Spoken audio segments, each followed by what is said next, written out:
Chers acquéreurs, bonjour. Bienvenue pour cette nouvelle vidéo sur la thématique de comment financer efficacement son bien immobilier.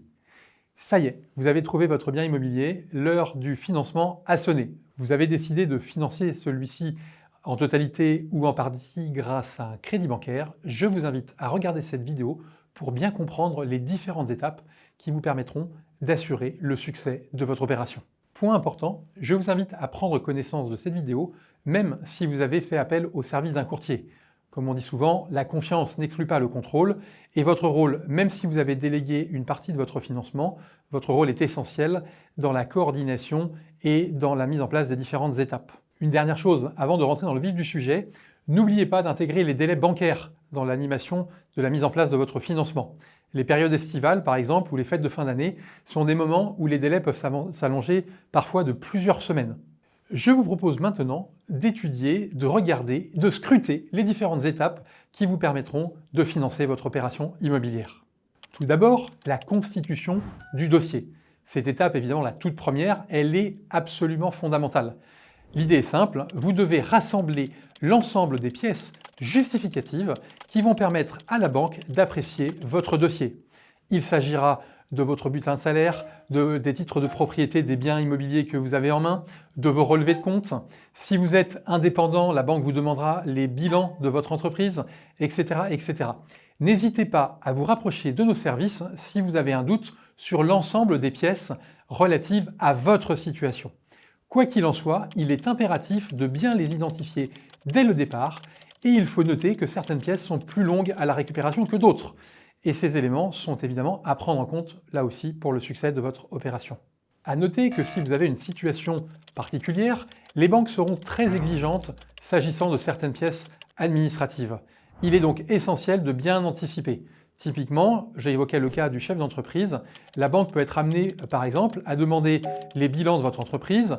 Généralement, c'est sur 3 ans, mais dans certains cas, ça peut être plus.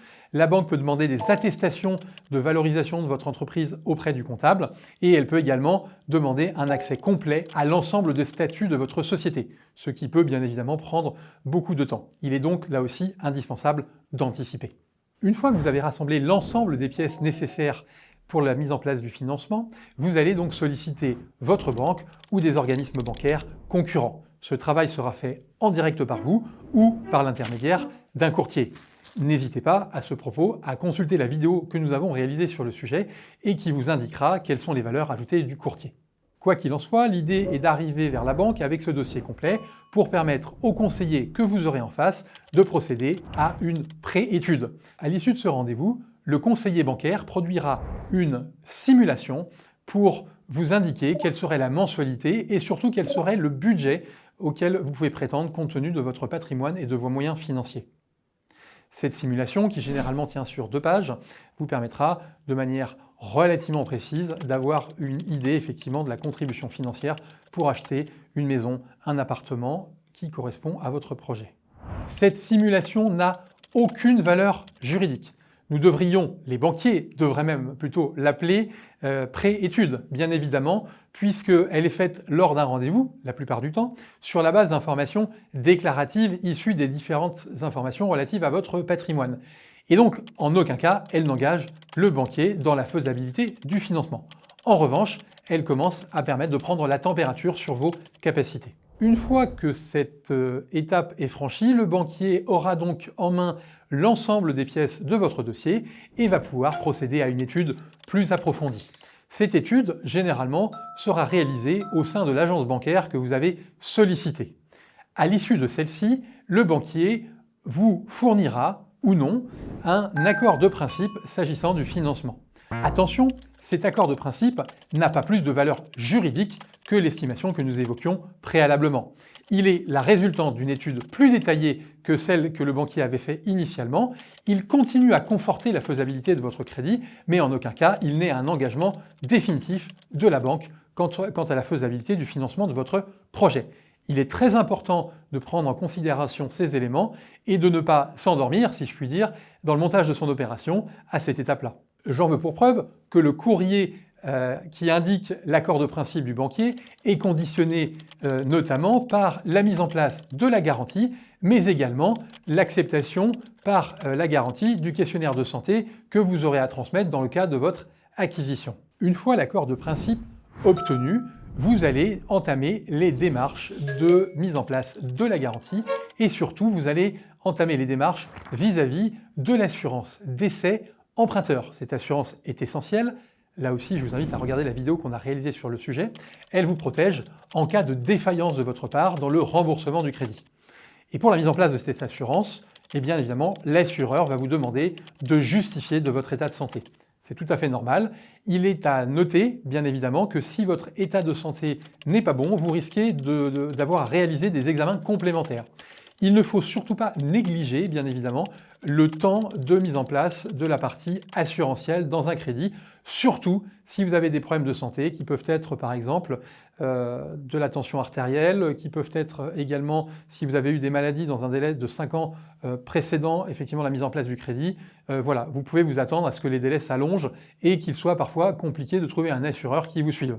Une fois que ces différentes étapes ont été complétées, reprenons, le banquier a votre dossier en main, il a fait une étude auprès de l'agence, vous avez obtenu un accord de principe, le dossier est validé par la garantie ainsi que par les assurances, celui-ci va être transmis au sein de la banque pour une étude et une validation définitive.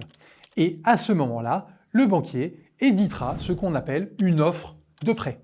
Cette offre de prêt n'est ni plus ni moins qu'un contrat de prêt signé par la banque. C'est la particularité. Quand vous recevez cette offre de prêt, soit sous format électronique, soit, c'est de plus en plus rare bien évidemment, sous format papier, vous noterez que le banquier a déjà apposé sa signature. Cette offre de prêt est très importante puisqu'elle est la garantie juridique que vous pourrez aller jusqu'au bout du financement avec cet organisme bancaire. Elle est également importante puisque vous l'enverrez au notaire en charge de l'opération afin que celui-ci puisse procéder au calage du rendez-vous de signature de l'acte authentique. Cette offre de prêt, signée par la banque, vous le savez peut-être déjà, ne doit pas être signée tout de suite par vos soins. Vous devez attendre un délai de 11 jours au titre de ce qu'on appelle la loi Scrivener. Ce sont des jours de réflexion obligatoires. Vous ne pouvez pas raccourcir ce délai, sauf si vous achetez en société. Mais si vous achetez en indivision et à titre particulier, vous ne pourrez pas le raccourcir. Donc vous devrez attendre 11 jours avant d'apposer votre signature sur le contrat de prêt qui, comme je viens de l'évoquer, s'appelle donc une offre de prêt. Une fois que vous aurez apposé votre signature, l'offre de prêt pourra être acheminée vers la banque qui va ensuite pouvoir procéder au déblocage des fonds. À noter que le déblocage des fonds se fait en moyenne entre 2 et 5 jours dans les 11 jours qui suivent le délai de rétractation obligatoire. D'une manière générale, considérez qu'à partir du moment de l'édition de l'offre de prêt, le notaire pourra avoir les fonds sous 15 jours environ. Voilà, les fonds arrivent chez le notaire, il va donc pouvoir procéder à la signature de l'acte authentique. J'espère que cette vidéo vous aura donné entière satisfaction. N'hésitez pas à solliciter nos équipes, tant si vous avez des questions sur la liste des pièces nécessaires au montage de votre opération, mais également si vous souhaitez déléguer la mise en place de votre financement en vue de gagner du temps et puis surtout d'obtenir des taux préférentiels. Nous restons bien évidemment à votre disposition. Une dernière chose, si les contenus que nous produisons sont susceptibles de vous intéresser, n'hésitez pas à vous abonner à notre chaîne et à cliquer sur la cloche de notification pour obtenir une information dès que nous publions une nouvelle vidéo. À très bientôt!